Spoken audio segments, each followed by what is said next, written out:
ہمیں اور آپ کو مسلمان بنایا اور اشرف المخلوقات بنایا۔ یہ جتنی بھی مخلوق ہے اللہ تعالی نے اس میں ہمیں سب سے اکمل، سب سے افضل اور سب سے عقل مند بنایا۔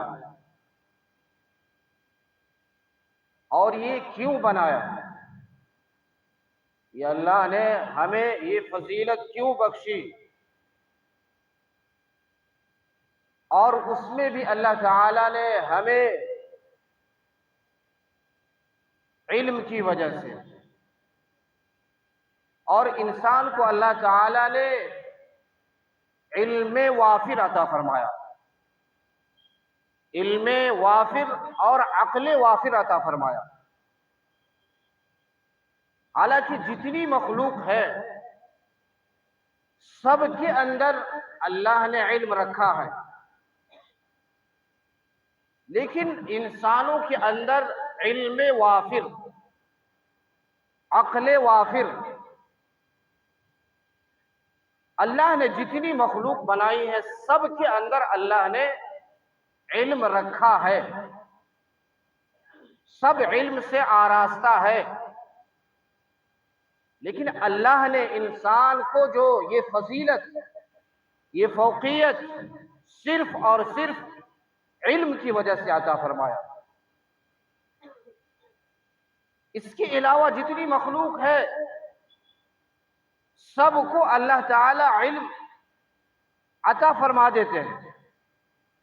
ایک چیونٹی ہے، چیونٹی کے اندر بھی یہ صلاحیت ہے کہ وہ اپنا گھر کیسے بنائے، وہ اپنا بل کیسے بنائے، وہ اللہ تعالیٰ نے اس کے اندر وہ علم رکھا ہے۔ یا جتنی مخلوق ہے، مچھلی ہے، پیدا ہوتے ہی وہ تیرنے لگتی ہے، یہ علم سب اللہ نے دیا ہے۔ حالانکہ اس چیونٹی کے اوپر ایک پوری سورت نازل ہوئی ہے۔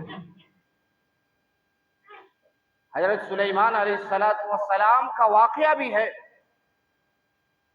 کہ یہ چیونٹی کیا ہے، یہ بھی اللہ کی مخلوق ہے۔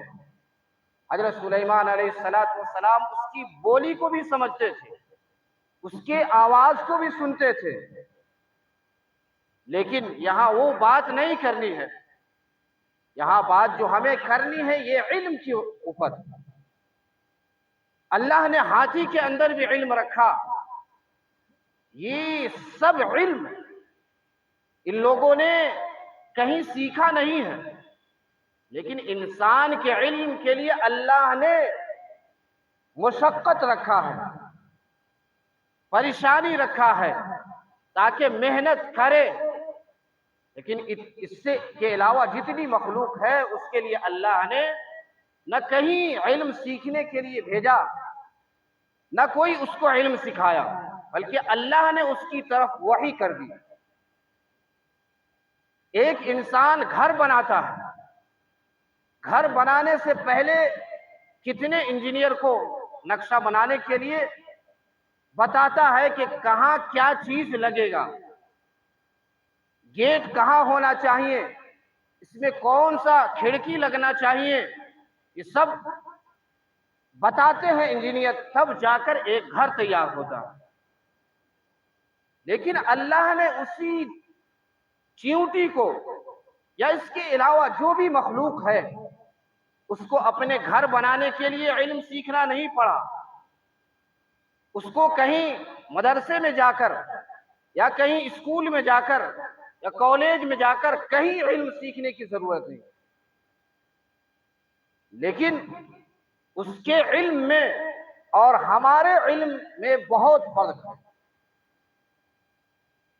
اس لیے کہ اللہ نے محتاجگی رکھا ہے، اللہ نے انسان کے اندر احتیاج رکھا ہے، تاکہ اس پر محنت کرے. محنت کی وجہ سے انسان ترقی کرتا ہے. بغیر علم کی وجہ سے، بغیر پڑھائی کی وجہ سے انسان ترقی کبھی نہیں کر سکتا.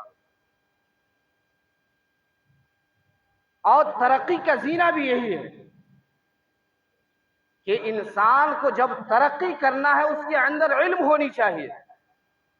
جہاں جہاں علم ہوگا اس معاشرے میں ایک اچھاپن ہوگا.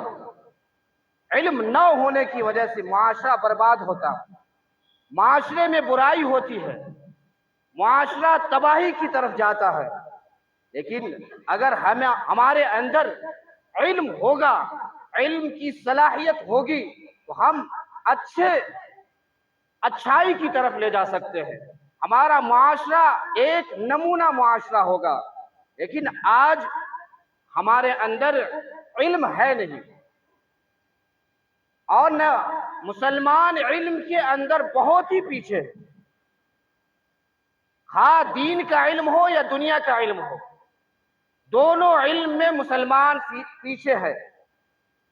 اگر آپ کو ترقی کرنا ہے تو علم حاصل کرنا پڑے گا. بغیر علم کے کوئی ترقی نہیں کر سکتا. اگر علم ہے تو ہم اچھے طریقے سے بزنس کر سکتے ہیں. اگر علم ہے تو ہم کوئی بھی کاروبار کر سکتے ہیں، اور اس میں ہمارے لیے اچھا بھی ہوگا. بغیر علم کے اگر کوئی کام کرتے ہیں تو یہ ہمارے لیے نقصان بھی ہو سکتا ہے. اور اس میں ہمارا مسلمان بہت ہی پیچھے ہے، اور دین کا سیکھنا مسلمان ضروری سمجھتا ہی نہیں.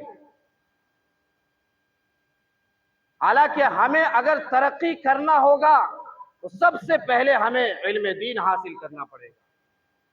ہمیں سب سے پہلے علم دین حاصل کرنا پڑے گا. ہمیں شکر ادا کرنا چاہیے کہ اس انگریز کے دور میں بھی ہندوستان میں اللہ تبارک و تعالی نے علماء کے اندر یہ بات ڈالی کہ سب سے پہلے مدرسہ قائم کیا جائے، مکاتب قائم کیے جائے. تو انہوں نے قائم کیا، تب جا کر انگریز وہاں سے بھاگے. اور انگریز کو یہ معلوم تھا، انگریز ایسے ہی ہندوستان پر نہیں آیا تھا، بلکہ اس کو معلوم تھا اس دور میں ہندوستان بہت ہی ترقی یافتہ ملک تھا. اس وقت ترقی یافتہ ملک میں شمار ہوتا تھا، اور اس دور میں جو ترقی تھا اس ترقی کی بنا پر انگریز نے ہندوستان میں آیا تھا. اس نے یہ سوچا تھا کہ 40-50 سال کے اندر میں ہم اسے برباد کر دیں گے. ہم اس کے اندر جو علم ہے اس علم کو ختم کر کے ہم اسے تباہی کی طرف لے جائیں گے. لیکن اللہ تبارک و تعالی نے ایسے ایسے علماء کو کھڑا کر دیے کہ انہوں نے مکاتب قائم کیے، مساجد قائم کیے، مکتب قائم کیے، اور جو بھی ضرورت تھا انہوں نے وہ قائم کیا، اور اس مشن کو لے کر آگے بڑھے تو اللہ نے ان کی بھی کامیابی عطا فرمائی. اور بہت بڑا مسلمانوں کا کردار ہے یہ.